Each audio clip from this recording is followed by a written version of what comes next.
Eskom has been ordered to pay roughly around a billion rand in a legal battle with French nuclear contractor Framatome, and all goes back to delays and complications at Koeberg, the nuclear power station in the Western Cape, in 2022. We get the latest reaction from Chris Yenand, who is an energy analyst, to understand what this means for Eskom. Very good evening, Chris. Welcome to Power Business. Good evening to you and the listeners. Thanks, Chris. Let's start with the basics. How did Eskom come to contract Framatome and for the replacement of these steam generators? It's a long and complicated saga. Really a saga of maladministration. It was a kind of a scam that was perpetuated in the years when Mr. Malefi and Mr. Coco were executives at Eskom. And instead of placing the order with Westinghouse, who offered the lowest price and in fact was the original license holder for this power station, the order was placed with Areva, which has subsequently become Framatome, who offered a higher price but a 3-month shorter delivery time. This is an old trick, but it works time and time again.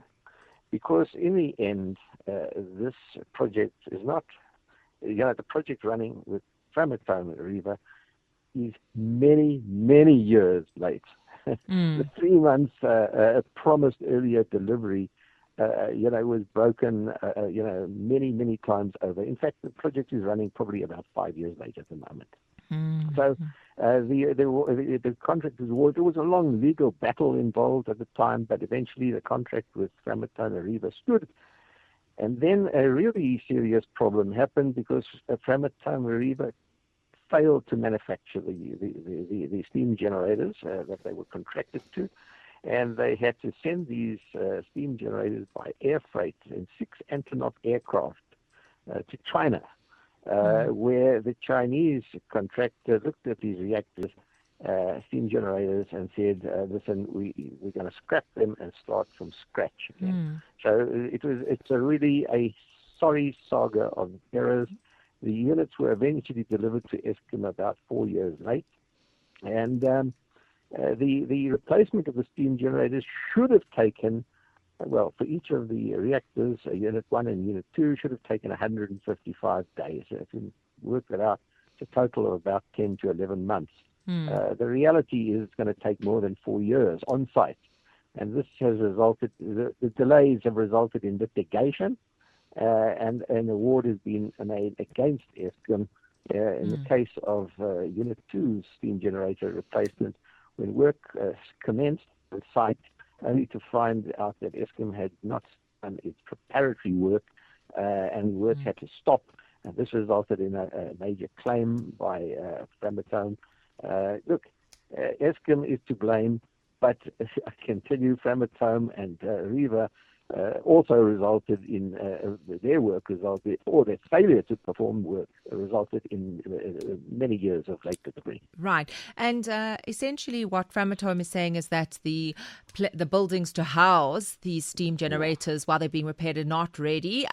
But Eskom is saying that actually it was both of their responsibility that this steam generator replacement was so delayed. What happens to Eskom now? Because the billion rand bill is quite a lot of money for Eskom, which already has serious debt levels.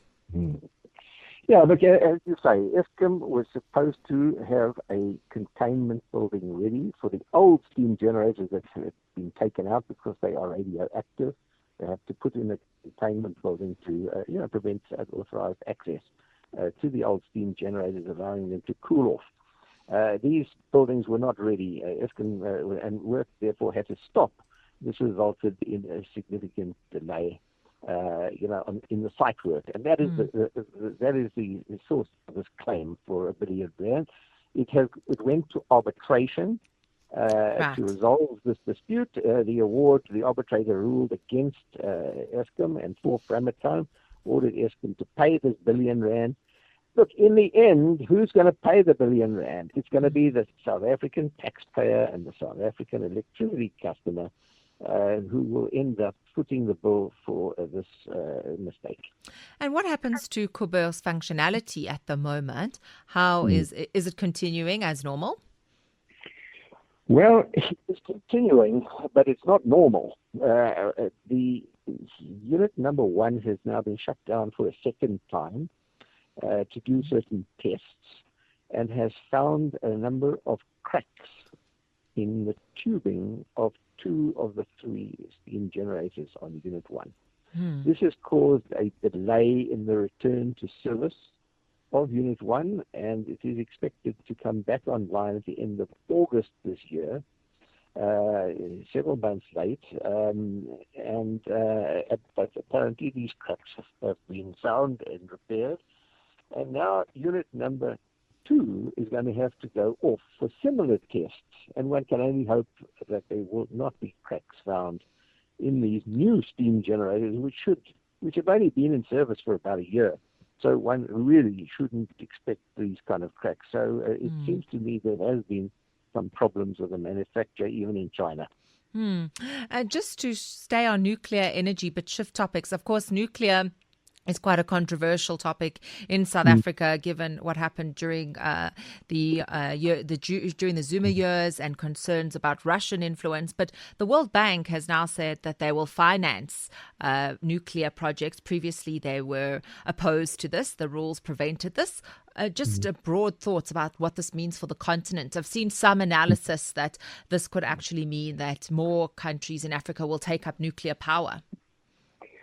Yeah, well, firstly, to say that nuclear power is seen and is indeed perhaps considered as a low-carbon source of electricity. In other words, the suggestion, therefore, is that it is part of the solution to climate change.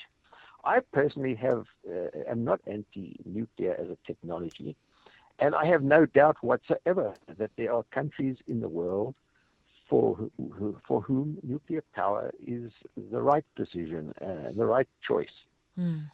I'm not convinced that it is the right choice for South Africa or for Africa.